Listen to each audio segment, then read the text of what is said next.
Bonjour chers élèves, la séquence d'aujourd'hui porte sur la notion de fonction cube. Comme vous le savez, la séquence précédente, nous avons vu ce que c'est la fonction inverse. Aujourd'hui, on va voir la fonction x au cube. L'objectif même de cette séquence est d'étudier et représenter graphiquement la fonction f de x égale à x au cube ou k de x égale à q au cube. X au cube, j'allais dire. Alors, on va très rapidement passer à cette fonction de la forme k de x égale à x au cube. Comment est-ce qu'on peut étudier cette fonction-là? Alors, chers élèves, la fonction ici, c'est une fonction polynôme. Elle est définie sur R. D'abord, on va passer à déterminer son domaine de définition. D de k égale de moins infini à plus infini. Ça, c'est le domaine de définition. Après le domaine de définition, on essaie maintenant d'étudier le sens des variations. Le sens des variations.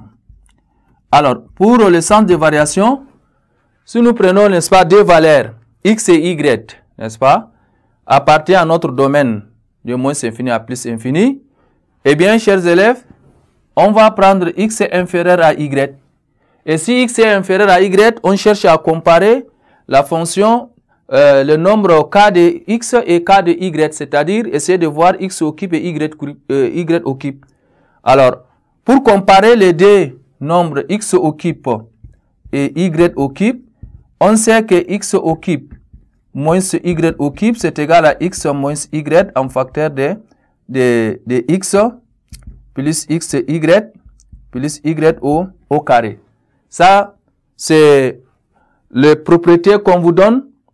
On vous a déjà donné dans la séquence précédente le x au cube égale à x au cube moins y au cube égale à x moins y en facteur de x carré, en facteur de x carré plus xy plus y au carré. Alors comme ça, cette expression x carré plus xy plus y carré comme étant strictement positive, on le considère comme on a vu dans les séquences précédentes, la forme canonique, si vous mettez ça. Là, ça vous donne, n'est-ce pas, une expression positive. Alors, les signes, n'est-ce pas, de x au cube moins y au cube, chers élèves, ça dépend, n'est-ce pas, des signes de x moins y ici. Les signes dépendent de ces x moins y. Donc, pour la valeur de x et y, x inférieur à y, c'est-à-dire x moins y aussi est inférieur, n'est-ce pas, à 0. Quand vous prenez ça, on dit x moins y est inférieur aussi à 0. Donc, si x moins y est inférieur à 0, on peut dire aussi x au cube moins y au cube est aussi inférieur à 0. Ça veut dire quoi? Ça veut dire que on peut conclure que k de x est aussi inférieur à k de y. Si vous avez x au cube moins y au cube est inférieur, on peut dire aussi que k de x est inférieur à k, n'est-ce pas, de y. Si k de x est inférieur à k de y, chers élèves, la fonction x au cube est strictement croissante sur son ensemble. Et là, nous allons dire que k est aussi croissante. Si k est croissante, on va appuyer avec un tableau de variation. Nous avons moins infini, moins d, on va prendre 0, on prend le 2 et plus infini.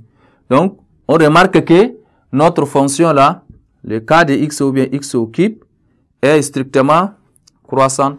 Ça veut dire que quand vous calculez l'image de moins d, ça fait moins 8. Ici, vous avez 0 et vous avez ici 8. Donc, c'est vrai qu'on croît de moins 8 vers 8.